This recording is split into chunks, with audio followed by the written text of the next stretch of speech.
Cooperative ट्रिब्युनलाच्या आदेशाप्रमाण Goem सरकार आता Goa state cooperative milk producers union limited Kurti Ponda हे गोवा डेअरीच्या बोर्ड ऑफ डायरेक्टरांचे नव्यान इलेक्शन जातले। 12 मेंबर आशिल्ल्या बोर्ड ऑफ डायरेक्टरांचो कार्यकाळ हो 2017 ते 2022 असो 5 वर्सांचो आसतलो।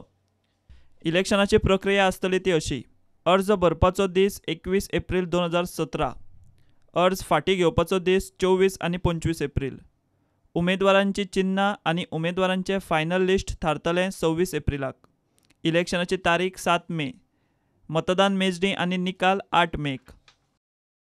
नव्या बोर्ड ऑफ डायरेक्टरांच्या इलेक्शना खातीर तालुकावार बूथ थारायल्यात ते अशे: सत्तरी आनी दिवचले खातीर गोरवांचे हॉस्पिटल विठ्ठलापूर सांखळे हांगासर मतदान जातलें। तिसवाडी, बार्देस आनी पेडणे तालुक्या खातीर गोरवांचे हॉस्पिटल कोलवाळे हांगासर मतदान जातलें।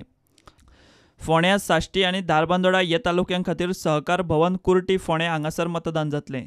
केपें, सांगें, कुडचडे आनी काणकोण ह्या तालुक्यां खातीर गोरवांचे हॉस्पिटल काणकोणा हांगासर मतदान जातलें।